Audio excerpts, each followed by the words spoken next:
Hello, welcome back to Keep the Faith. Dermot Dooley here from De La Salle College. I have a great man here beside me, Brother Pablo. He's joined us all the way from Spain, and I don't know what he's doing here in Ireland because the weather is crap. It's totally, it's terrible. I don't know what it's like in Spain at the moment, but it's probably a bit warmer. Yeah, it's probably pretty hot right now.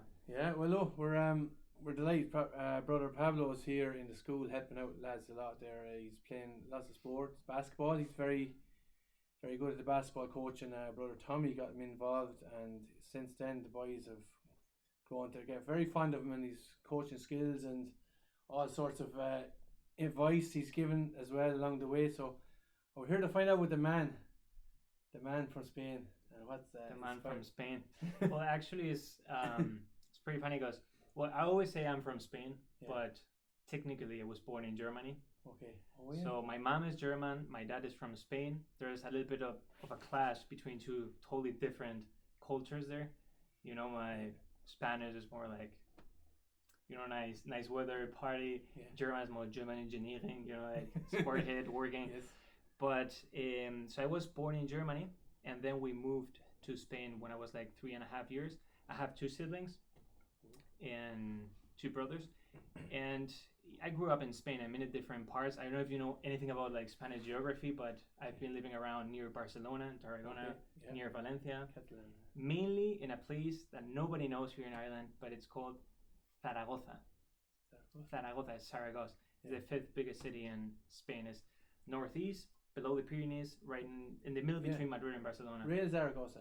Real Zaragoza, exactly. Yes, soccer. It's immense sport. Blue and white stripes, no? Exactly. Ah, yes. I remember seeing him play Man United a few times in different matches. Now they're relegated to second division. Oh my God, that's really third division, no? No, is that? No, it's like in Spanish, La Liga first and then second division. Okay. So there's pretty bad at the moment. Okay, need money, need players. Actually, yeah. So what brought you here? You're involved in a special order in Waterford now at the moment, and doing lots of great work. So could you tell us a bit about that? Yeah, exactly. So I'm here we're in Waterford City right now. I'm 27 years old, and I joined the community more or less 10 years ago when I was 18, just straight after the Living Cert. I had it 100% clear. So I finished Living Cert in June, and in October, November, I joined the order. It's called Home of the Mother. It's an order founded in Spain. The founder is still alive, and we're quite still a new community, and we're working in different countries here in Ireland, Spain, Ecuador, the States, Italy, so little by little growing. I don't know any 17-year-old that would do that now. Well, I don't know. At this day and age, I don't know anyone in the school even. Like, we have 1,000 boys here, 3 of them here in the background, the tech guys here watching here. But that's it. 17 that's amazing. That you were. Why were you so sure of joining this? I'm curious. Look, every person is different, and every person has their own story. So there is no two vocation story that are like the same. Each one is different. Sometimes God calls you when you're 12, when you're 16, when you're 20, when you're 25. It just depends. So in my case, it was not a particular moment where. By the way, I wasn't born with this on, okay? Yeah. Like I'm a human being, sometimes if they see us dressed like this, they can think, I don't know, we're part of the Matrix movie or the Assassin's Creed video game. Exactly. I'm not, I'm not a person. And I was, when I was 14, 12, 14, 15, 16, I was doing a lot of stuff with my friends in Spain. We were talking about that before. We have something called nice weather. We actually have the sun, I'm gonna show you a picture later on. So actually a lot of weekends we were taking advantage of the good weather, and we were doing a lot of things like playing sports. I was playing basketball, soccer, cycling. I was going a lot to hiking in the mountains, camping. I played the guitar. So I was doing going with my friends. I was doing a lot of stuff, but I always experienced that God was real in my life, right? So what I was saying is, each story is different. In my case, I don't remember just one moment where I can say, now it was then when God called me. It's more like a process, you know, Yeah. like little moments through the years Yeah. in difference. Because I was Catholic, so I went actually to a lot of like youth groups, summer camps, Yeah. pilgrimages, you know, Yeah. weekly growth, and I was praying. I was having some contact with priests. So little by little, through stuff I was reading, stuff I was hearing, experiences I had praying, little by little, that sense of maybe God is calling me to the brotherhood, priesthood, maybe it's something real, you know. Like with the pass of the years, I was growing and growing. Wow. Yeah, because I see a lot of converts, and I know you weren't a convert, but most converts, they change from something drastically bad, and then it doesn't happen overnight. It takes years. It takes time.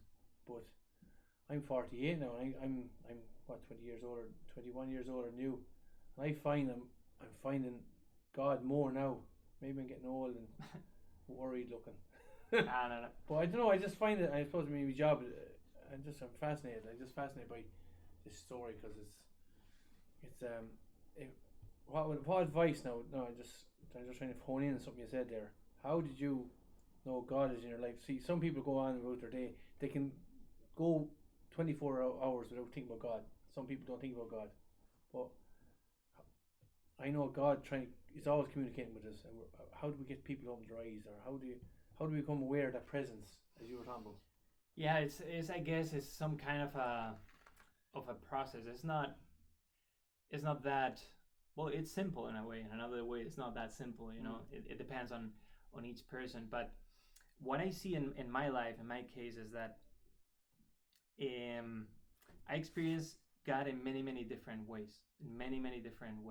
And He is there. The problem is that a lot of times we have a false image of God, right?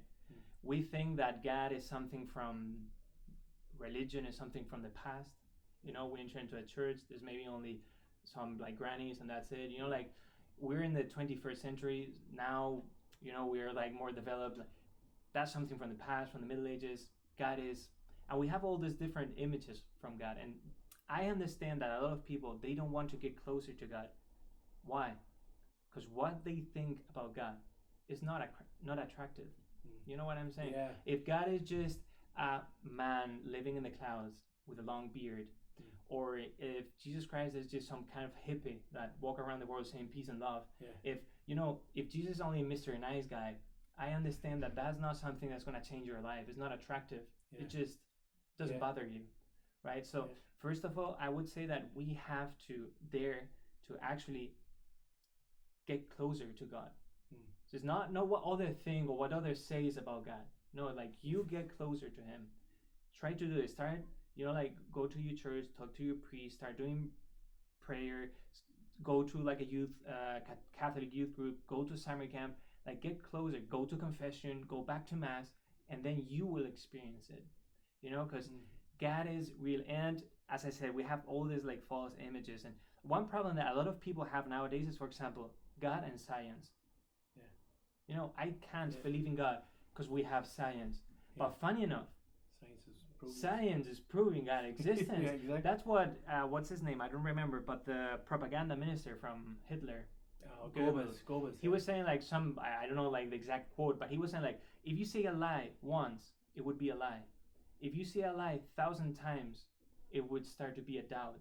If you say it 1,000,000 times, it will come a truth that nobody dares to question. And we hear all this like fake news in the sense like all these phrases like science. But actually, if you get closer to it, you will see that it is helping you to prove your faith. And indeed, if you take for example, in the past 100 years, all the winners from the, for example, literature Nobel Prize, maybe 60% of them believed in God. Now, if you take the winners from, for example, like the chemistry or the physics Nobel Prizes from the past 100 years, over 90% believed in God. So actually, if you get formed, if you actually read about it, if you study, you will see that God is way more than we think. That is, it's like a huge mystery. And yes, it's reasonable. We can think about it. We can some kind of understand it, but it's going to be beyond your comprehension. It's way more. Like God is the most exciting thing that would ever happen in your life. Yeah, the whole creation. I think when you're just talking, I was thinking of the creation. I'm thinking, looking up at the sky at night, just wondering, Exactly. how big is this place? How big can we go? And we'll never know until we won't know in this life. Exactly, but and you see creation. It's just so impressive. But then it's also about you, because God has created you, and it's not by chance. Like God has a plan for you. Yeah, that's why God you're here. has a mission for you. That's why you're here. Exactly. That's why you're here. You're on this podcast, so some guys that might watch this on Facebook or YouTube, and they want to hear that God has a plan for them, a purpose for them. They could be addicted to something. They could be, they could have a problem, but they need to realize that. I think that's a brilliant message. That everyone has a purpose. Exactly. We always get it's quite simple or maybe stupid example, but if imagine like a shed, like a room full of tools. Every tool is designed to accomplish a certain task. Yeah. Like a hammer, it has a heavy head and a stick to hammer things down. Everything, right? Now imagine a hammer that says, "I had enough. I want to cut paper," or a saw that says, "I want to like hammer things down." Well, I don't know if you ever tried to cut a paper with a hammer, but it's not going to work. It's going to smash the paper, right? Yeah. So the same thing, God has designed each one of us and has given us some gifts. Like he has made us for something, and he respects our freedom. We can say like, I don't want to do your plan, God, because it looks boring. It looks weird. It looks. I'm just gonna have it my way. And at the beginning, your way, it's gonna be incredible. It's gonna be exciting. Yeah. But then the years are gonna start passing, and you're gonna be like 30. You're gonna be 40. You're gonna be 50, and something is not gonna be working. And you're gonna look back and it's like, oh, I wish I could go back and start again. And you can't. No. You can't, right? And I've seen so many people when they're like 30, 40, 50, they're missing something in their life. And if not, we can think of so many, maybe extreme cases, but in the sense like actors, famous people, they have everything, or soccer players, whatever, singers, they have like fame, money, houses, girls, cars, like whatever they want. And a lot of them are suffering from like depression, mental health problems. They even commit suicide. Why? Because they're lacking the most important thing in your life, God, which is the base. You know what I'm saying? And I suppose the devil doesn't be used much in society anymore. I always found the boys in the class about he's just waiting for you to slip up and just make you feel horrible. God does not want you feeling despair. I think he wants you to. Suffering's part of it. There's a lot of suffering. There's a lot of suffering, and we learned that from our Lord. But there's much to be gained from suffering, I think, as well. And we don't like burying our loved ones. We don't like doing that, but it's part of life, isn't it? And it's, of course. I think I was at a funeral there 2 days yesterday, and it's sad. But the man was. I was talking to his grandson. He was in the school here, and he was saying like he died quite peacefully, and he had great memories. The memories are there. The memories are keeping him going, and how his granddad treated him, and So I think people are missing out on that little God thing. God is, if you go into the science of it, it's fascinating. It is. It's fascinating. I know we could be here all day, but I want to ask you one more question. Perfect. Because I'm just curious as to the input of your mum and dad, because I look at my own, like my mother and dad, rosary, pioneers and good living. Not saying the people who take a drink is nothing wrong with that, but it's just they were just so tuned in to us and keeping us on the straight and narrow naturally. It was no kind of regimental stuff. Just we went to school, played our sport, said our rosary, went to mass Sundays without fail. But like, what were your parents? How did they inspire you? Perfect. I'm gonna answer that question, but before I just wanted to say something, because you were talking about like drinking is nothing wrong about like drinking, because it's pretty funny, because that goes with the message I was trying to say before, is that we always have this feeling that God is some kind of dictatorship, in the sense that we're trying to have the crack, and God is from he's outside seeing that we're having the crack, and it's like, oh no, too much. You shall not forbidden. No. Yeah. And we forget that God created this word, and He could have created this word like in black and white, eating the same thing every day, like everything boring. But we have so many different like experiences and friendships and sports and stuff and taste and colors and sounds, and all that is talking about like the richness and the goodness of God. So a lot of time the world, society nowadays is trying to sell you a product to make you happy, but it's stealing it from God. So you have the same thing with God in the best way. But no, they're like taking it, they're like turning it around and saying like, hey, look, this is really attractive. But we shouldn't let ourselves be tricked. You know what I'm saying? It's like, look and say like, look, I have the same thing with God, but in the right way. So I'm just gonna, if you want to enjoy this life, this world, just be a good Catholic, because you're gonna enjoy from like everything to the fullest. To the fullest. It's like saying like, imagine somebody comes to you and he's trying to sell you the fake Adidas shoes, and your dad is the owner from the company Adidas, and you're like, I'm not gonna buy it from you because I have from my father like for free. You know, so you're trying to sell me all this crack, all this fun, all this, but without God. And at the end of the day, if I live it your way, it's gonna leave me empty.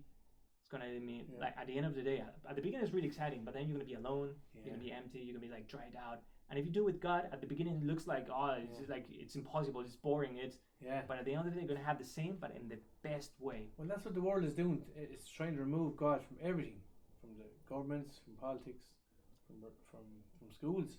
And it looks really promising, but I think like if we actually check the results, it's not working. No, well, it's not working. Harvard did a test or not a proper study, and found that kids in Catholic schools in America are 73% more likely to be happy or less suffer from anxiety or as opposed to other schools. Because religion is not one of your it's not like one thing among other. It's like pretty essential. It is essential, sure. No, we couldn't live without it. Like, you know. Exactly. But your mom and dad. Exactly. So going to my mom and dad. Actually, my mom, she's German. And she was born like in the Protestant area. So she was Protestant, but when she met my father, she became Catholic. No. So I would say that in my family, my parents are like marvelous. I love them. I don't know if they're ever gonna watch this, but we'll get out. Hi, Mom. The thing is, in terms of faith, I would say like it was more my dad who was putting that input in the family. So he never forced us to nothing. He always respected our freedom, but he was trying to put the means so that we can actually have that encounter with God. How? Well, he was like actually always like trying to send us to, you know, like Catholic good summer camps. You know, they were like, hopefully one day I will show you a video. They were like the most, like the best summer camps ever, and you enjoy it a lot. But it was like where faith was lived in a really natural environment. It was not like weird. It was like we had mass, we had, you know, like we had prayer, we had rosary, we had formation talks about the faith. But it was in such a way it was really engaging. So they were always trying, you know, to send us to there's like Catholic summer camps or Catholic groups, and they were talking to us, like trying to teach us the Catholic, you know, like the virtues, the values. So actually, I would say my faith come like in the main part through my parents. Thanks be to God. Thanks be to God. And I would say like it was more my dad who was putting that input in our family, which I think is really, for a lad, when you see, it's not the same if your mom puts the input in the family in terms of the faith or your dad.